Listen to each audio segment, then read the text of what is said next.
पाकिस्तान और बांग्लादेश के दरमियान कल से 3 T20 मैचेस की सीरीज का आगाज होने जा रहा है। कल पाकिस्तान और बांग्लादेश के दरमियान पहला T20 match Gaddafi stadium Lahore में आपको 8 बजे देखने को मिलेगा।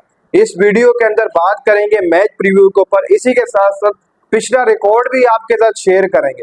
सबसे पहले मैं आपको बता दूं, जो T20 रैंकिंग है इस वक्त जो रिसेंट चल रही है उसके हिसाब से अगर देखा जाए तो पाकिस्तान 8वें नंबर पर है और बांग्लादेश 9वें नंबर पर है। दोनों टीमें इस वक्त T20 रैंकिंग में एक साथ ही नजर आ रही हैं और इसी के साथ साथ अगर हेड टू हेड देखा जाए, लगभग पाकिस्तान और बांग्लादेश में अब तक 19 T20 मैचेस खेले जा चुके हैं। इसमें T20 वर्ल्ड कप के मैचेस भी शामिल है, एशिया कप के मैचेस भी शामिल है। जो T20 मैचेस होते हैं मतलब कि आपके सीरीज के मैचेस भी, इसी तरीके से आईसीसी इवेंट्स के मैचेस भी शामिल है। T20 पाकिस्तान और बांग्लादेश के दरमियान अब तक 19 मैचेस खेले जा चुके हैं। यहाँ पर पाकिस्तान बांग्लादेश से आगे, पाकिस्तान ने 19 में से 16 T20 मैचेस जीते और वहीं पर बांग्लादेश ने सिर्फ और सिर्फ 3 T20 मैचेस जो वो जीत रखे। अब यहाँ पर अगर देखा जाए तो वो रिकॉर्ड तो पिछला था, यहाँ पर बांग्लादेश 3 से जा रही है, बहुत कम नीचे लीड कर रही है। पाकिस्तान 16 से ऊपर लीड कर रही है, 19 में से 3 सिर्फ बांग्लादेश जीती है। वह बाबर आजम भी थे, रिजवान भी थे, पाकिस्तान की टीम बहुत स्ट्रॉन्ग नजर आती थी। लेकिन अब यहाँ पर नया यंग ब्लड है, आप सबको पता ही है, ना बाबर है, ना शाहीन है, ना रिजवान है, ये तीनों ही तीनों ड्रॉप है। इन तीनों को इस सीरीज के अंदर मौका ही नहीं दिया गया। अब यंग ब्लड जो है, जैसे हसन नवाज हो गया, साहिबजादा फरहान, पूरी की पूरी टीम नहीं है ऐसा अगर देखा जाए। साइम अयूब है, फकर जमान थोड़ा बहुत तजर्बे वाला बंदा है, शदाब खान के पास अच्छा खासा तजर्बा है, वसीम जूनियर है, वो T20 स्क्वाड के अंदर शामिल है। थोड़े बहुत मामलात मुश्किल होंगे यहाँ पर पाकिस्तान के लिए और ये T20 सीरीज जीतना बहुत ज्यादा इंपॉर्टेंट है। एक तो ओलंपिक्स के अंदर पाकिस्तान को अगर थोड़ा बहुत कहीं ना कहीं क्रॉस करके जाना है तो उसके लिए पाकिस्तान को ये T20 सीरीज हरानी होगी, 3-0 से हरानी होगी बांग्लादेश को। और बांग्लादेश हरगिज ऐसा नहीं है कि इस वक्त छोटी टीम है। देखो, मैंने जैसे आपको कहा कि वो पुराना रिकॉर्ड में एज अ साइड में रखा, जो पाकिस्तान और बांग्लादेश के दौरान 19 T20 मैचेस खेले जा चुके हैं। अब तक वहां पर पाकिस्तान 16 से लीड कर रहा है और बांग्लादेश सिर्फ और सिर्फ 3 ही जीत पाई। मैं उस रिकॉर्ड को थोड़ी देर के लिए साइड पे रखकर बात कर रहा हूँ, क्योंकि अब पाकिस्तान का नया और यंग ब्लड है और यहाँ से आप सबको पता है कि थोड़े बहुत मामला मुश्किल होते हैं कि जब नई टीम होती है, यंग टीम होती है, और इस वक्त की जो टीम है उसका मेरे हिसाब से कोई कॉम्बिनेशन नहीं है। किस किस को सलमान अली आगा कहाँ कहाँ पर मौका देंगे। सबसे पहले मैं आपको ओपनर बता दूं पाकिस्तान के। देखो भाई, साइम अयूब, फकर जमान, साहिबजादा फरहान, हसन नवाज, ये 4 तो ओपनर हो गए। 5वां मोहम्मद हारिस, वो भी ओपन कर लेता है। अब आप मुझे बताएं कि इन 4 या 5 को आप कहां पर सेटल आउट करेंगे अगर आप इनको इकट्ठा खिलाते हैं। देखो, साहिबजादा फरहान ने भी परफॉर्मेंस दी है, उसको भी आपको 11 में रखना होगा। हसन नवाज है, उसने भी परफॉर्मेंस दी है, चलो हसन नवाज ने PSL के अंदर मिडिल ऑर्डर के अंदर परफॉर्मेंस दी है, आप उसको मिडिल ऑर्डर के अंदर रख देंगे, ठीक हो गया।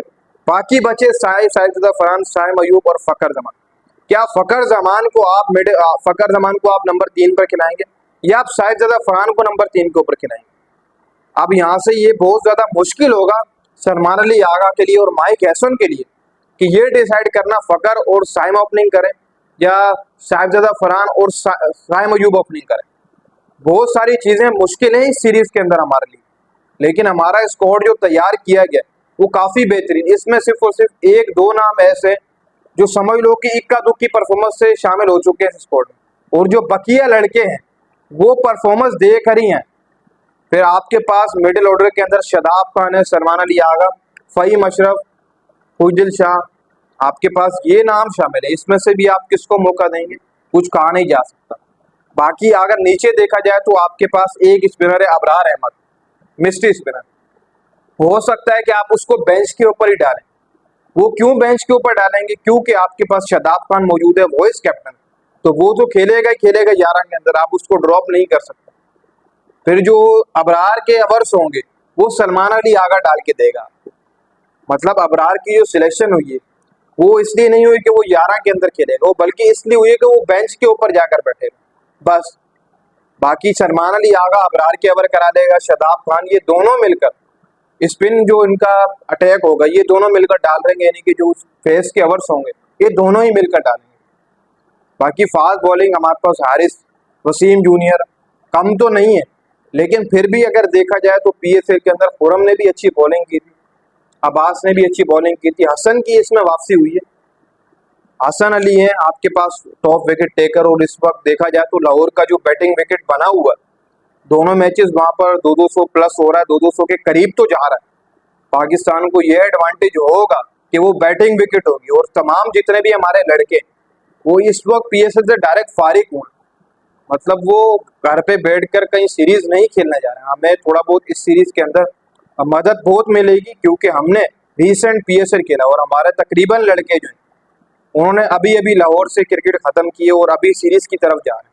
मतलब लाहौर के अंदर ही मैचेस होंगे T20 मैचेस, लेकिन फायदा बहुत होगा क्योंकि लाहौर की विकेट जो है बैटिंग विकेट बनी। जैसे हसन नवाज इस विकेट के ऊपर अच्छी क्रिकेट खेल रहा था, फकर है वो अच्छी क्रिकेट खेल रहा था लाहौर के अंदर, और अगर यही बैटिंग विकेट रहता है लाहौर का तो और मजा आएगा भाई, और डबल मजा हो जाएगा। तो इसलिए आप नजरें जमा कर रखें। और इस वक्त मैं यही कहूंगा कि ऐसा बिल्कुल भी नहीं है कि मैं पिछला रिकॉर्ड रखकर ही बात करूं कि पाकिस्तान आगे जा रहा है बांग्लादेश से T20 के अंदर। देखो पाकिस्तान की यंग टीम होगी, कुछ कहा नहीं जा सकता। बांग्लादेश के पास भी अच्छे खासे फास्ट बॉलर्स और अच्छे खासे बैटर्स हैं, वो भी ऐसे नहीं आ रही। हो सकता है कि वो भी अच्छा खासा आपको मुकाबला दे, आपको सीरीज ना जीतने दे, सीरीज फंसाए, वो आपके साथ एक एक मैच को फंसाए, हो सकता है। क्योंकि भाई साहब हमारे जो लड़के हैं उनमें कुछ कम ही लड़के हैं जो प्रेशर को झेल लेते हैं। अब ऐसा देखा जाए हसन अली है, उसकी वापसी होगी, वो कैसे बॉलिंग करेंगे। लीग फेज में अच्छी बॉलिंग थी, इंटरनेशनल में आकर कैसी बॉलिंग करेंगे ये कुछ कहा नहीं जा सकता। बांग्लादेश भी इस वक्त स्ट्रॉन्ग है, पाकिस्तान भी इस वक्त स्ट्रॉन्ग है इस T20 सीरीज के अंदर। आप ये नहीं कह सकते हैं कि यार पाकिस्तान स्ट्रॉन्ग है, होम सीरीज है और बांग्लादेश नहीं भाई, क्योंकि पाकिस्तान की यंग टीम है, यंग ब्लड है, और बांग्लादेश अपना एक तगड़ा कॉम्बिनेशन बना कर आ रहा है। वो उन लड़कों के साथ आ रहा है जिनसे वो लगभग पिछला एक साल T20 सीरीज खेलता रहा, T20 वर्ल्ड कप खेला। इक्का दुक्का नाम होंगे जो बिल्कुल नए एंट्री उन्होंने कहा है, जैसे नईद राना हो गया, अच्छी फास्ट बॉलिंग कर, उनके पास भी यंग है, लेकिन टीम उनकी भी अच्छी है, उनका कॉम्बिनेशन भी तगड़ा है। अब सलमान अली आगा टीम को कैसे लीड करेंगे, कल क्या करते हैं, 11 कैसे सेट करनी है, सबसे बड़ा सवाल ये होगा। पाकिस्तान की 11 कैसे सेट की जाएगी, ऊपर कौन खेलेगा, फकर है, सैफजादा फरहान है, साइम है, हसन नवाज है, Mohammad Haris wicket keeper batsman है।